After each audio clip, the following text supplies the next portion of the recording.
Hi అండి. మన India అయితే ఐర్లాండ్ సిరీస్ అయితే దెబ్బెట్టింది. ఫస్ట్ మ్యాచ్ ఫీల్డింగ్ చేసి ఓడిపోయారు. సెకండ్ మ్యాచ్ టాస్ నెగ్గు కూడా మళ్ళీ ఫీల్డింగే తీసుకున్నాడు మన సర్పంచ్ సాబ్. అదేనండి మన శ్రేయస్ అయ్యర్. ఆల్రెడీ ఐపీఎల్లో వరుస ఓటములతో బయటకు వచ్చాడు. సో ఇండియన్ కెప్టెన్ అయ్యాడు. మొత్తం మీద ఇండియన్ కెప్టెన్ అయ్యి ఫస్ట్ మ్యాచ్ ఏదో అన్లక్కీ గోల్ది ఓడిపోయారు అనుకున్నాం. సెకండ్ మ్యాచ్ కూడా ఏ పొరపాట్లు చేశారు. సేమ్ టాస్ నెగ్గి ఫీల్డింగ్ తీసుకోవడం ఫస్ట్ చేసిన తప్పు. ఎందుకంటే పిచ్ చేజింగ్కి అస్సలు అనుకూలించలేదు.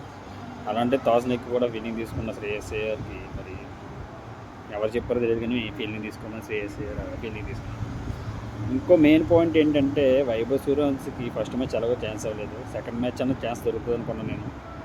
తీసుకెళ్ళి బెంచ్ మీద కూర్చోబెట్టారు. అండ్ టీమ్ కాంబినేషన్ అయితే అస్సలు సెట్ అవ్వలేదండి.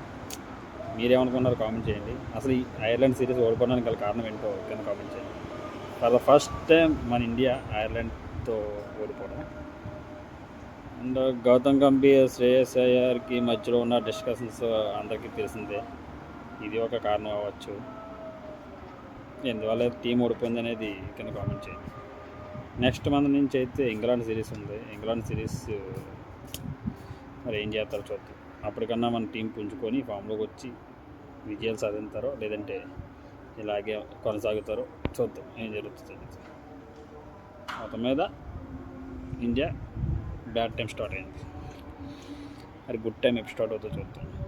Okay, bye bye.